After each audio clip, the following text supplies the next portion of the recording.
Audio Jungle.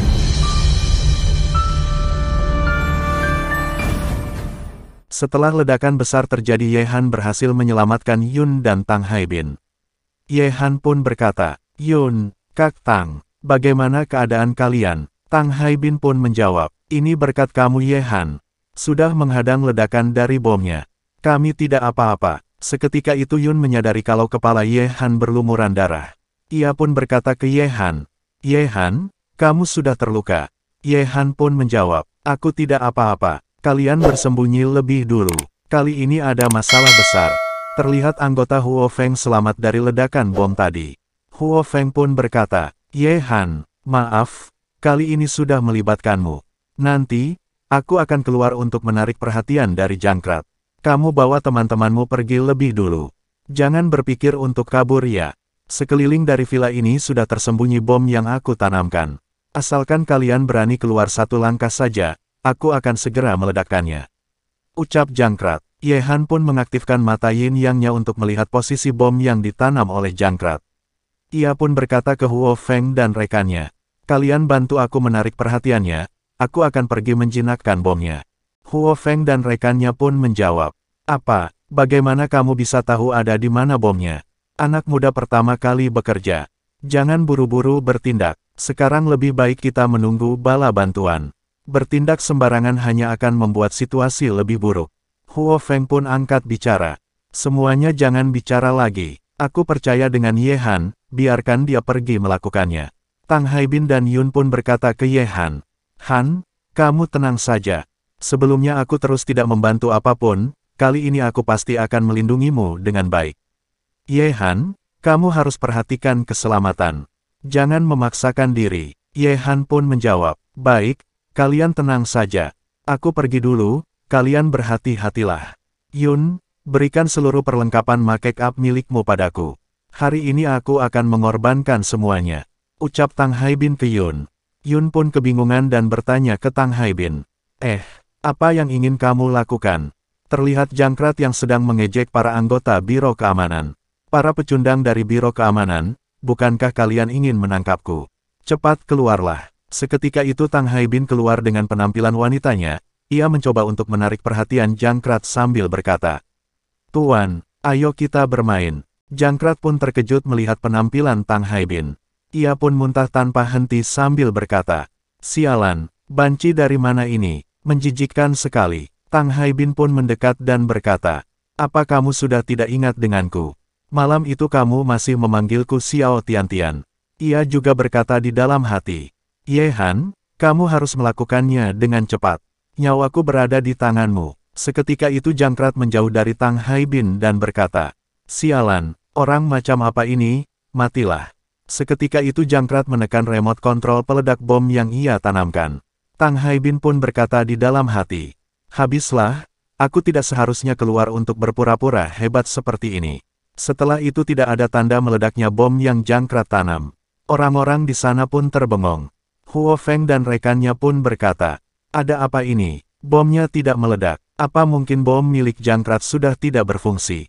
Apa mungkin Ye Han sudah berhasil menjinakkannya?"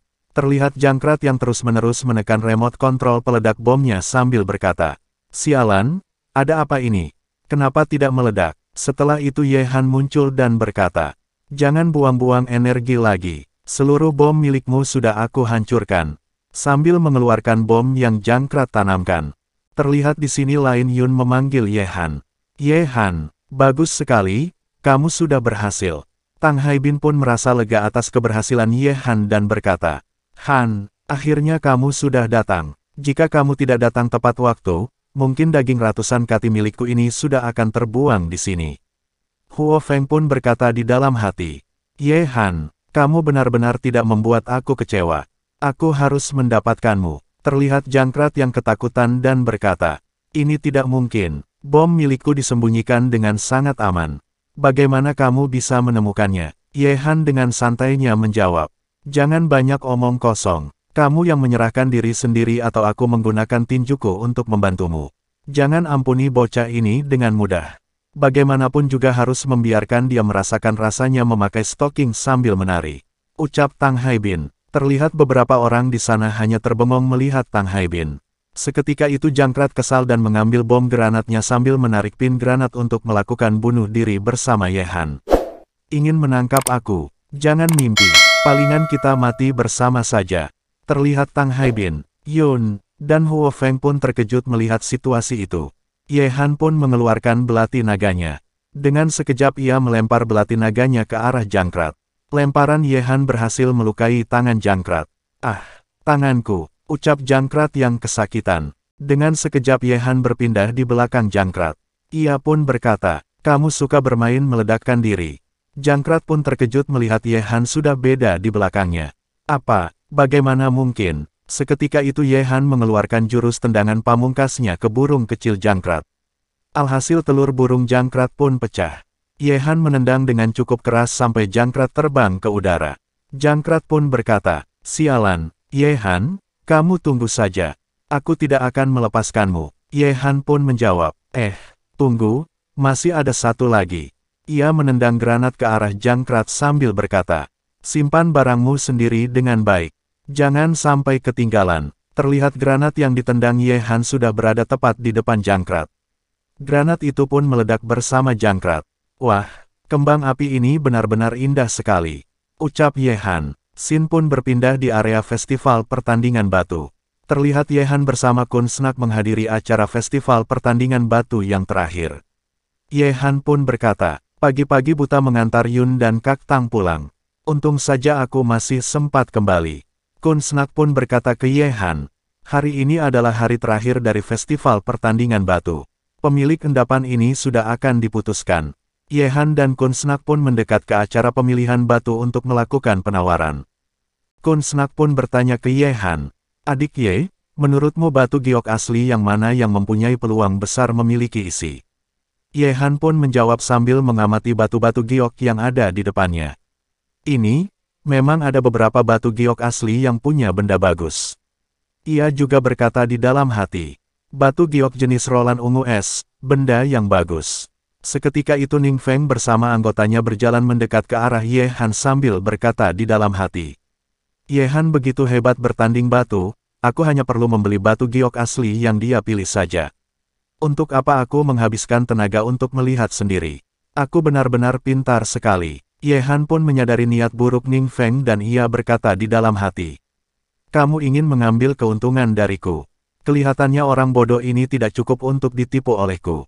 Kun Snak pun berkata ke Ye Han, "Kalau begitu, tunggu apa lagi? Adik Ye, kamu pilih batu giok asli yang mana? Cepat berikan penawarannya." Seketika itu Ye Han memainkan triknya untuk menipu Ning Feng. "Wah, batu giok asli ini hitam seperti lak dan bagian permukaan berwarna putih menonjol. Masih ada bunga pinus di bagian permukaannya. Pasti benda yang ada di dalamnya adalah benda kualitas terbaik." Kun Snak pun mendekati batu giok asli yang ditunjuk oleh Ye Han sambil berkata, "Adik Ye, perkataanmu memang benar." Ye Han pun menjawab sambil akan menulis penawaran pada batu giok asli itu. "Kita coba dengan harga 160 miliar lebih dulu." Seketika itu Ning Feng muncul dan berkata, 200 miliar, aku akan membeli batu asli ini." Terlihat Ye Han dan Kun Snak pun terkejut. "Ning Feng, kamu lagi?" ucap Ye Han. Ning Feng dengan santainya menjawab, "Kenapa, kamu tidak terima? Dasar bocah desa, aku beritahu kamu. Seberapa tinggi yang kamu masukkan ke dalam, aku tetap bisa lebih tinggi 2 kali lipat darimu. Apa kamu berani mencobanya denganku?" Ye Han pun berkata sambil memainkan triknya. "Mendapatkan batu giok asli ini, sama artinya dengan mendapatkan 1 miliar dolar dan sebuah endapan batu asli. Aku akan berjuang. Aku menawarkan harga 400 miliar. Ning Feng pun menjawab, 800 miliar. Bertaruh uang denganku, 10 orang sepertimu juga tidak punya kualifikasi itu." Ye Han pun berkata, "Sialan, aku hanya membawa dana sebanyak 600 miliar. Ning Feng, kamu cukup kejam. Aku akan memberikan batu giok asli ini padamu. Ayo kita pergi." Kun Snak pun terkejut dan berkata, "Jangan adik Ye, kalau uangmu tidak cukup, aku bisa meminjamkannya padamu dulu." Ye Han pun menjawab, "Tidak bisa, kali ini adalah ujian Tuan Besar Zhou kepadaku. Aku tidak bisa meminjam bantuan orang lain." Ning Feng terlihat sangat senang dan berkata, "Hahaha, Ye Han, akhirnya aku menang darimu 1 kali. Sekretarisnya pun membisikkan sesuatu ke Ning Feng. Tuan muda, sepertinya ada yang tidak beres. Coba lihat itu. Kenapa? Sialan, apa mungkin? Ucap Ning Feng. Salah satu anggota Ning Feng pun berkata, kenapa aku sepertinya pernah mendengar perkataan ini di suatu tempat? Sekretarisnya pun berkata, Tuan muda, kita sudah ditipu lagi kali ini. Tidak perlu mengingatkanku, sialan. Aku juga bisa melihatnya. Ucap Ning Feng. Ia terlihat sangat kesal. Seketika itu seseorang datang dan berkata, Hei, bukankah ini adalah Kun Snak? Kamu masih bisa bersantai melihat festival pertandingan batu ini. Orang itu bernama Ruan Hong. Kun Snak pun berkata, Ruan Hong, kamu bisa datang? Kenapa aku tidak bisa datang? Ruan Hong pun menghampiri Kun Snak dan menjawab, apa kamu sudah lupa dengan taruhan kedua keluarga kita? Jika kalian kalah, maka endapan batu milik keluarga Kun akan menjadi milik keluarga Ruan. Tuan muda Ruan tenang saja, ada Rong Fenseng, 7 raja judi terbesar di Asia Tenggara, endapan batu milik keluarga Kun tinggal menunggu untuk berganti marga saja. Ucap salah rekan Ruan Hong. Terlihat Kun Snak seluruh tubuhnya bergemetaran. Mereka berdua pun tertawa sangat puas. Ye Han pun bertanya ke Kun Snak, siapa kura-kura putih ini? Kenapa dia begitu sombong sekali? Kun Snak pun menjawab, bisnis batu asli yang ada di tempat ini dikendalikan oleh 4 keluarga besar yaitu Ba, Kun, Ruan dan Yan. Dia adalah pewaris dari keluarga Ruan. Keluarga kami selama ini tidak akur. Beberapa waktu yang lalu, kami melakukan taruhan dengan endapan milik keluarga. Siapa yang tahu kalau mereka berbuat curang di dalamnya? Mereka membuat kami, bahkan tidak bisa mempekerjakan orang hebat dalam judi. Ye Han pun berkata, bukankah hanya taruhan? Kun Snak, kamu tenang saja, aku bantu kamu menerimanya. Ia juga berkata di dalam hati, Kun Snak sudah membantuku beberapa kali. Aku harus memenangkan taruhan ini untuknya. Ruan Hong dan rekannya pun tertawa puas sambil mengatai Ye Han dan Kun Snak. Kamu termasuk siapa? Apa kamu pantas untuk bertaruh dengan kami? Anak muda ini sudah terlalu sombong, tidak pernah dirugikan. Ye Han pun berkata ke mereka, karena kalian begitu percaya diri, bagaimana kalau kita bertaruh? 600 miliar sebagai taruhannya. Kita bertaruh apakah aku bisa mendapatkan hadiah terakhir? Bagaimana? Ruan Hong dengan santainya menjawab. Lakukan saja taruhannya, apa aku takut padamu? Aku bukan Kun Snak, bocah yang otaknya hanya dipenuhi untuk berotot saja. Aku juga bisa bertanding batu dan aku pasti bisa menang. Ye Han pun berkata, baik, kalau begitu sepakat. Ia juga berkata di dalam hati, kura-kura putih, lihat aku akan mempermainkanmu sampai mampus. Ruan Hong berkata ke Ye Han, bocah, waktu memilih batu asli akan berakhir 10 menit lagi. Apa kamu sudah selesai memilih?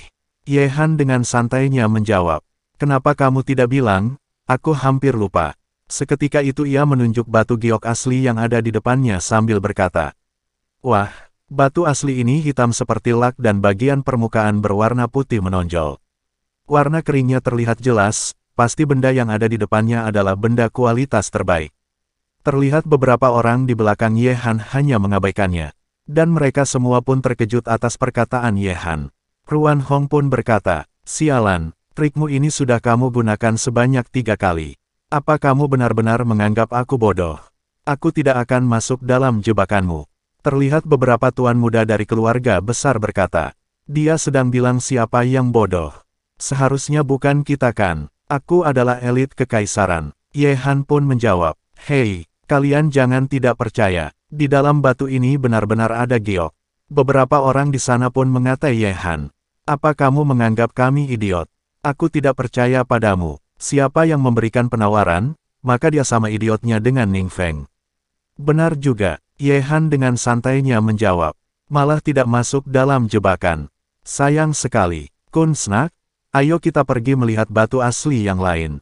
Ia juga berkata di dalam hati, dasar sekelompok idiot, giok yang ada di dalam batu asli itu adalah giok dengan harga tertinggi di tempat ini. Mereka semua sudah termakan ke dalam trik kecilku.